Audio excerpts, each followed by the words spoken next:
Thought we would take people of a different range of appearance, from really not so beautiful to quite attractive, and different races and different ethnicities. And then we would announce the ethnicity, Jewish, bang, we'd show them a picture. Black, show them a picture. Caucasian, bang, show them a picture. And the pictures would vary in attractiveness. But then what we were going to do is we're going to morph them with snakes and rats. So then because you can take a morphing program, right? And I could make you like 10% snake or 10% rat.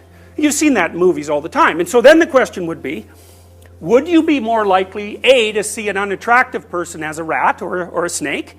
And B, would you be more likely to see a person who isn't a member of your ethnic and racial group as a rat or a snake? Aha, now that's interesting, because the thing to do with rats and snakes is get rid of them, right? And that's a problem.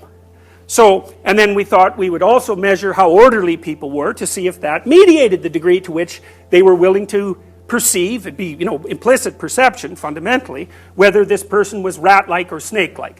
And we've got some other experiments that are of the same sort devised. So I think that's a great experiment. I'm really curious. And then we'd have people rate them. It's like, how afraid are you of this person? How happy does this person make you? How contemptuous are you of this person? How disgusted are you by this person? A whole emotional response scale. And hopefully what we would find is the orderly people were more contemptuous and disgusted, but not more afraid by the morphed faces, and they would be more likely to categorize them as rat and snake-like, especially if they were from a different ethnic group or race. So it's a scary experiment, but it would allow us to distinguish between fear and contempt. And then I was thinking, well, still, why the hell do you care? Why is the disgust thing so important? What the hell does it have to do with you? And then I was remembering, maybe this game doesn't even exist anymore because the world has changed, but I bet it does. When I was a little kid, in like grade 1, we used to play this game in school. And the game was, I think on The Simpsons they call it cooties. But we called it fleas, and so we'd play this at recess, and some person would have fleas, and then they would chase you around, and they touched you, and then you had fleas, and everyone went around from you. And the game often starts, sometimes it was just spontaneous, but often the game could take a vicious twist, and one of the lower status kids in the room would get accused of having fleas, and that just wouldn't be just a game. That'd be a source of taunting and exclusion. So how many of you can remember games like that? Okay, good. So that shows all this political correctness hasn't done a goddamn thing to how children behave. And actually that's a relief to me. So, okay.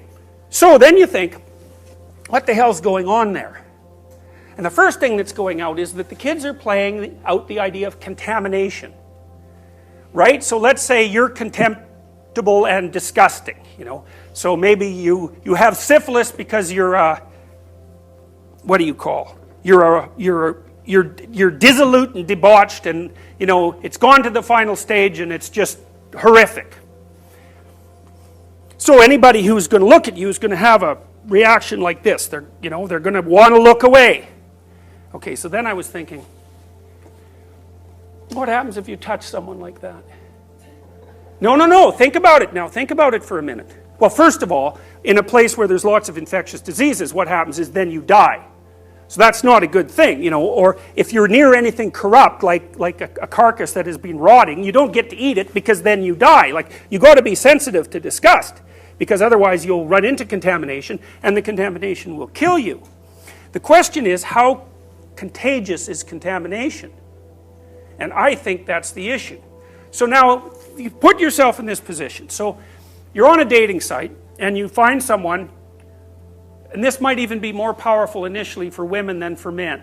Because I don't know if you know this, but women rank 85% of men as below average in attractiveness. Now, men get their revenge, don't get me wrong. I'm not trying to make a case that, women are more demented when it comes to men than men are when it comes to women. It's just they're demented in different ways.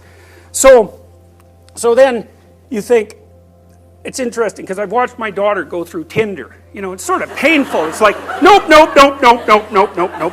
And you know, she kind of thinks it's funny. And I suppose it is, but it's cruel as hell, right? If all these poor Weasley guys, they're just getting sorted into the you should not be in the damn mating pool pile. Right, and that's a fundamental judgment. You should not be in the mating pool. Like if you're off on a genocidal spree, that's exactly what you're trying to do. You're trying to prevent that. So, you know, I'm not saying my daughter's got genocidal tendencies.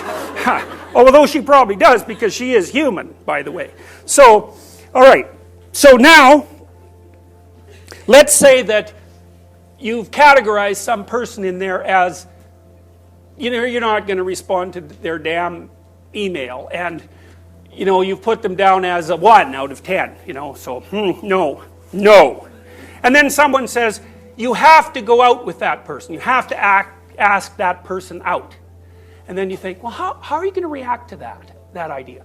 Well, the first thing is I think you're going to be angry at the person who's going to force you to do that. It's going to be anger.